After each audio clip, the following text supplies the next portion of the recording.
मित्रों, जो पत्नी अपने पति के साथ रात में सोती नहीं है, वह पत्नियों या स्त्रियां यह बात कान खोलकर सुन ले, नहीं तो वह अपने सारे जीवन भर में पछताना ही होगा, और पछतावे के सिवा उनके जिंदगी में और कुछ नहीं होगा। उनको जिंदगी भर पछताना ही होगा।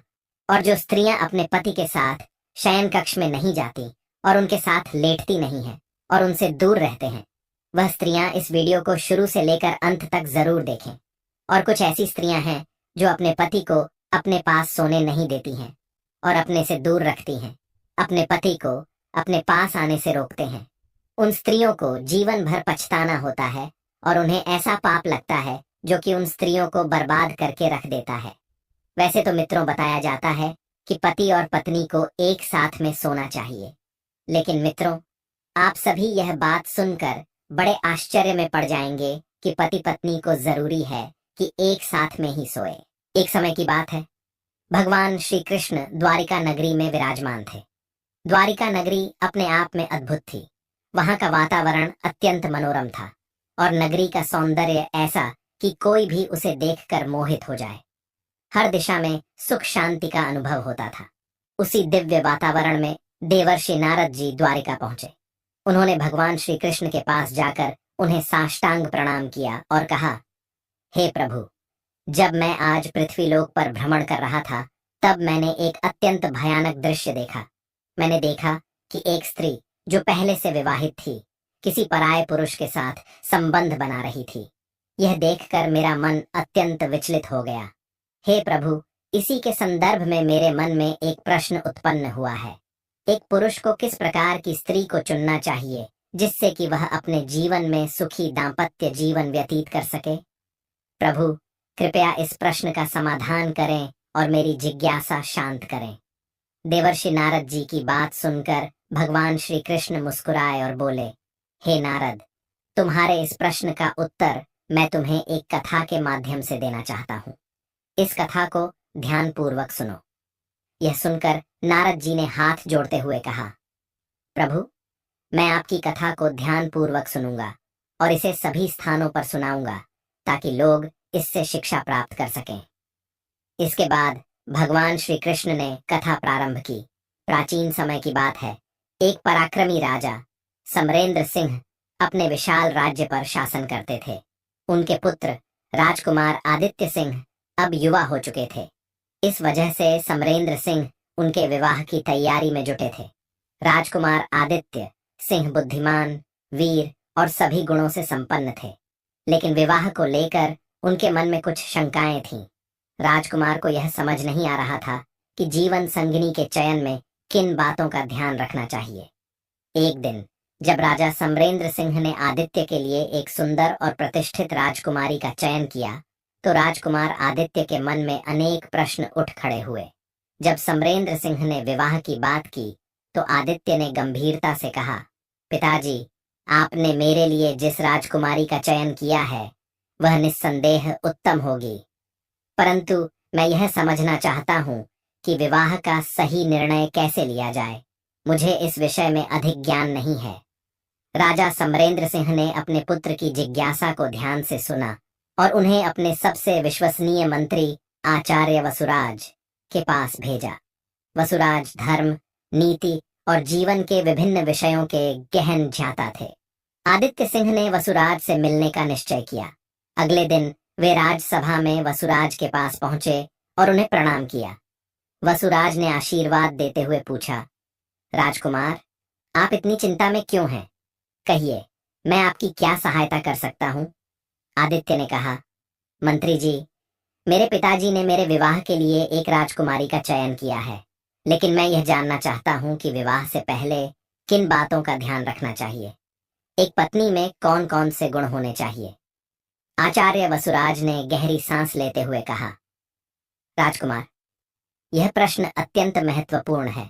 विवाह केवल दो शरीरों का नहीं, बल्कि दो आत्माओं का मिलन है। ये जीवन की नई यात्रा का प्रारंभ है। इस विषय पर मार्गदर्शन के लिए मैं आपको महर्षि देवव्रत के पास जाने का सुझाव देता हूँ। वे इस विषय के आदर्श ज्ञाता हैं। राजकुमार आदित्य सिंह ने आचार्य वसुराज की बात को गंभीरता से लिया और महर्षि देवव्रत से मिलने का निर्णय किया। अगली सुबह आदित्य सिंह महर्षि के आश्रम की ओर रवाना हुए। आश्रम घने जंगलों के बीच एक शांत और पवित्र स्थान पर स्थित था। वहां पहुंचने के लिए उन्हें कई ऊंचे पहाड़ों और गहरे जंगलों से होकर गुजरना पड़ा। आश्रम में पहुंचने पर उन्होंने देखा कि महर्षि देवव्रत ध्यान मग्न थे। वातावरण में एक दिव्य शांति और पवित्रता थी। राजकुमार ने महर्षि के पास जाकर उन्हें प्रणाम किया।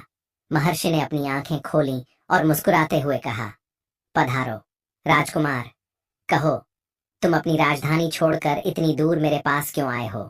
तुम्हारे मन में कौन सी जिज्ञासा है? आदित्य ने विनम्रता से कहा, गुरुदेव, मैं विवाह के विषय में कुछ महत्वपूर्ण बातें समझना चाहता हूँ। कृपया मुझे बताइए कि एक पत्नी में कौन कौन से गुण होने चाहिए। महर्षि देवव्रत ने गंभीर स्वर में कहा, वत्स, मैं तुम्हें इस विषय पर अवश्य मार्गदर्शन दूंगा, लेकिन पहले मैं तुम्हें एक प्राचीन कथा सुनाऊंगा जो स्त्रियों के गुण और दोषों को उजागर करती है। ध्यान रहे, इस कथा को सुनते समय तुम्हारे मन में कोई द्वेष न उत्पन्न हो। इसे पूरी ध्यान से सुनना, तभी तुम्हें उचित ज्ञान मिलेगा। राजकुमार आदित्य ने उत्तर दिया, गुरुदेव, मैं इस कथा को पूरी श्रद्धा और ध्यान से सुनूंगा। कृपया आप मुझे वह कथा सुनाइए। आर्षि ने कहा, हे वत्स, अब मैं तुम्हें वह कथा सुनाता हूँ। यह बहुत पुरानी बात है। एक नगर था जिसका नाम अरण्यपुर था। वहां एक ब्राह्मण विनायक शर्मा रहते थे। विनायक अपनी विद्वत्ता और धार्मिक आचरण के लिए दूर दूर तक प्रसिद्ध थे, लेकिन उनका जीवन एकाकी था। उन्होंने यह निर्णय लिया कि अब समय आ गया है कि वे एक जीवन संगिनी की खोज करें, जिसके साथ वे अपना जीवन साझा कर सकें। विनायक ने कई नगरों की यात्रा की, लेकिन उन्हें कोई भी ऐसी कन्या नहीं मिली जो उनके आदर्शों पर खरी उतरे। एक दिन उन्हें यह सुनने में आया कि सुरम्य नगर में धर्मशीलन नामक ब्राह्मण की कन्या है, जिसका नाम सुवर्णा है। सुवर्णा के रूप और गुणों की चर्चा दूर दूर तक थी। यह सुनकर विनायक ने तय किया कि वह सुरम्य नगर जाएंगे और सुवर्णा से विवाह का प्रस्ताव रखेंगे। उन्होंने यात्रा की तैयारी की और कुछ ही दिनों में सुरम्य नगर पहुंच गए। धर्मशीलन का घर नगर के मध्य में स्थित था। विनायक वहां पहुंचे और धर्मशीलन से मिलने की इच्छा प्रकट की। धर्मशीलन जब बाहर आए तो उन्होंने विनायक को देखकर आदर पूर्वक अपने घर में आमंत्रित किया। धर्मशीलन पहले से ही विनायक की विद्वत्ता और धर्मशीलता से परिचित थे। उन्होंने विनायक का स्वागत करते हुए कहा, पंडित जी, यह मेरे लिए सौभाग्य की बात है कि आप जैसे महान विद्वान मेरे घर आए हैं।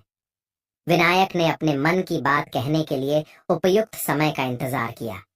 एक दिन उन्होंने धर्मशीलन से अकेले में बात करने का अवसर मांगा। धर्मशीलन ने उन्हें अपने अध्ययन कक्ष में बुलाया। कक्ष में दीवारों पर शास्त्रों और वेदों की पांडुलिपियां सजी हुई थीं। कुछ क्षण मौन के बाद विनायक ने कहा, धर्मशीलन जी, आपकी पुत्री सुवर्णा के रूप और गुणों की प्रशंसा मैंने सुनी है। मैं उसकी सुंदरता और शील का ध्यानपूर्वक अवलोकन करना चाहता हूँ।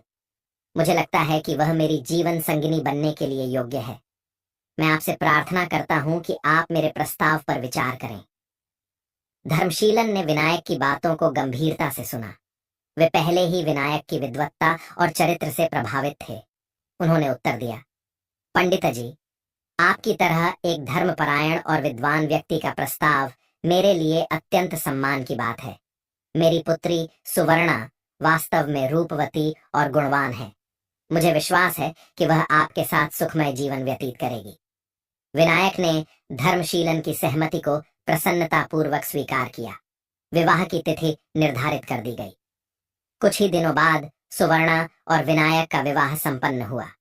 विवाह समारोह पूरे नगर में चर्चा का विषय बन गया। विवाह के पश्चात विनायक और सुवर्णा का जीवन शुरू हुआ।